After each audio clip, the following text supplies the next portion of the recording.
Let me quickly introduce our guests who are joining us on the show. Sviatoslav Yurash, he's a Ukrainian MP who's joining us here at the moment.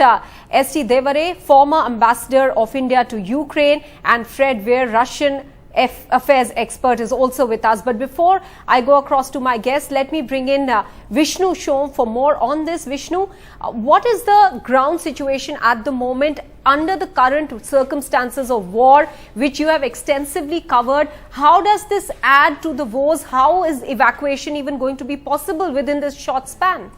Well, I think, Maha, that we're looking at a real disastrous situation in southern Ukraine. This is the new and dangerous phase of this war, when this massive dam, through the act of saboteurs, has been breached. There is immense amounts of water which is now through the dam. The city of Kherson, by all accounts, is going to be flooded. There is a Russian-occupied nuclear power plant which might be impacted as well.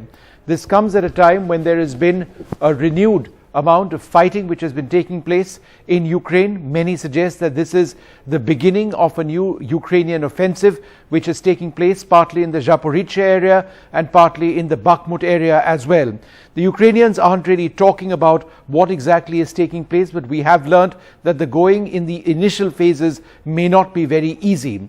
That said, what we are looking at now is a potential humanitarian crisis in Ukraine, with hundreds of thousands of people, not just in the city of Kherson, but other areas as well, potentially impacted as a result of this dam breach, which Ukraine says is the responsibility of Russia. Should also mention that this comes at a time when Russia has accused Ukraine of carrying out sabotage on their territory, carrying out drone attacks on their territory. So it really depends on who you ask. But the bottom line over here is that this is a new and dangerous phase of this war.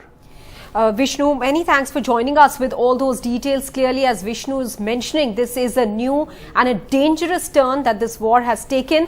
Yurash, I want to come to you now, because there are allegations and counter allegations here that are being made. But on the ground, what information do you have? How is this situation going to be mitigated? Because as Vishnu was mentioning, this can turn out to be a huge humanitarian crisis. Well, first, there are no allegations and counter-allegations. There are facts. We have information very clearly laid out. This is 205th Brigade of the Russian military forces that has been tasked with blowing up the dam, and they've done that job in Russian-occupied territory. It's very clear that Russians have done it. We have the data, we have the facts, we have the pictures, we have the names. We will prosecute this to the utmost degree, because what Russia is doing here is an act of terrorism, because this is nothing else but destruction of the southern Ukrainian region. It's not just about people that will be killed now in the flooding and destruction of all the cities and villages in the flooding. It's about destruction of livelihoods of millions of Ukrainians who live in the south part of Ukraine. And again, it's just another act in the attempt of Russia to destroy our nation, to destroy our statehood. And as they failed around Kiev, as they failed in the east, as they failed to control Kherson, they will fail here too. And my nation survived far worse in history, and we shall survive this madness too. Ambassador Devare, infrastructure was being targeted in this war, but this is critical infrastructure, and this has very serious ramifications as well. Where do you see this war now turning into? No, absolutely. I think up till now, buildings were damaged, lots of life were killed, and things were really very bad for last 1 year and 3 months. But I think this destruction of the dam, this really is, I think, the most grievous situation that has occurred now. Humanitarian crisis, as was mentioned, and thousands of people will have to be evacuated in such a short time. Well, the war is already at a critical phase, with the Ukrainian counter-offensive being talked about. There is no such confirmation whether it has actually started, but Ukrainians, I think, have taken a village near Bakhmut, that is the Wagner group saying, and Russian attacks all across Ukraine are continuing. So at the moment, the situation is really pretty grave, and this is an additional factor now which has really aggravated the situation beyond description. I don't know, this being in the Russian occupied part of Donetsk, on the eastern side of the river Dnipro, and not very far from Zaporozhye, poses major danger to the nuclear plant as well. Not to talk about thousands and thousands of people will have to be evacuated. So the war, I think, is getting from bad to worse. No hopes, I think, immediate ceasefire or any peaceful movement in this situation. I don't know how they are going to cope with this disaster now, because Right. water is now coming down in huge quantity. I'm not sure whether it is Dnipro river itself, but it looks like a huge river which is being breached now. I think we can get a response from Yurash on that. But before that, I quickly want to go across to Fred Weir.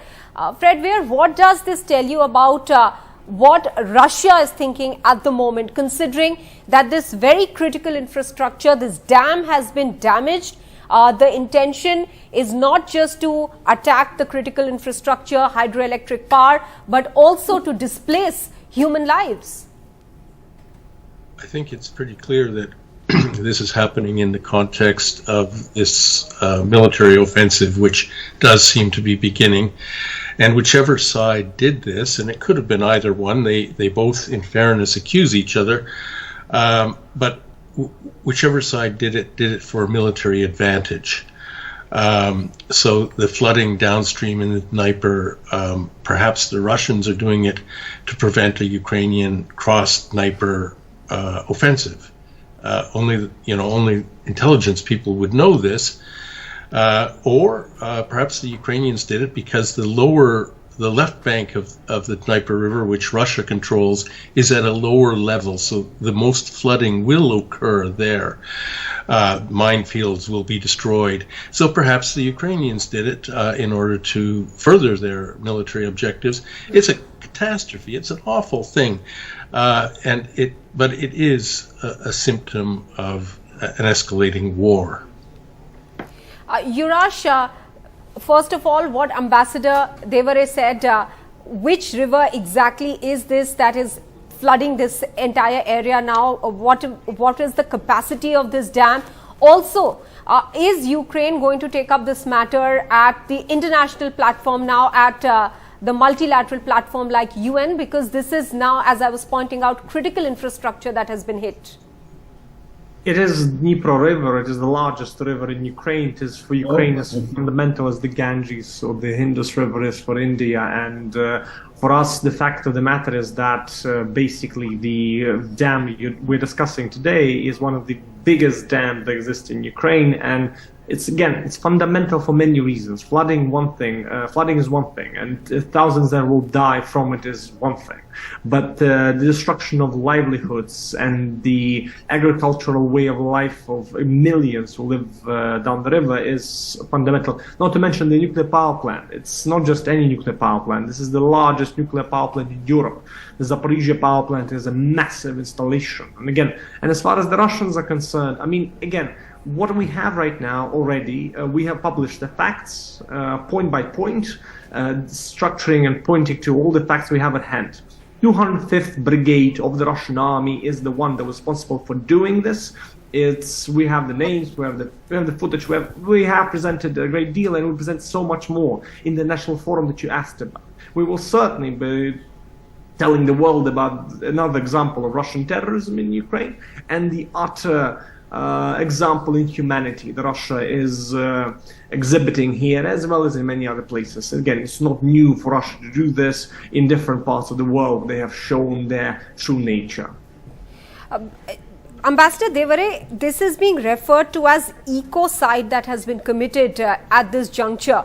How are platforms like the UN going to tackle this issue? Because this is not just a question of a war now that is ongoing for over a year now, and the world has been able to do very little to stop it. But now it is also setting a precedence perhaps for future, if there is conflict between two sides, on the extent to which any country can go in destruction. And that is certainly not good. The UNSC's mandate is to have peace and security across the world. What is it doing? Yeah, I agree. I think breach of dam, destruction of dam on the Dnipro river, which is the lifeline of Ukraine, I think is a very, very serious situation. And as you rightly said, what the international community or UNSC should do now in this situation? Because this kind of situation, I don't know whether it has occurred very often, and this becomes a kind of a new precedent for the sake of securing international peace and security. So I'm sure this matter will have to be brought up before the UNSC, and a serious view will have to be taken. This should not become a precedent for future conflicts, because this is now going to really affect lakhs and thousands of people, farmlands, power stations, whole life down south in southern Ukraine. Yes. Fred Weir, with these kinds of acts now, are we looking at moving further away from any kind of a peace deal that could have been struck? I think it's heinous, that's for sure, that Ukraine is being dismantled piece by piece in this war. It's just an awful thing. But I guess the battlefield will decide.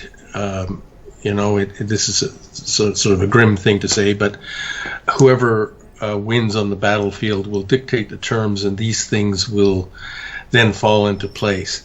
As for the dam, it remains to be seen who gains military advantage from this, because that's clearly why it happened now.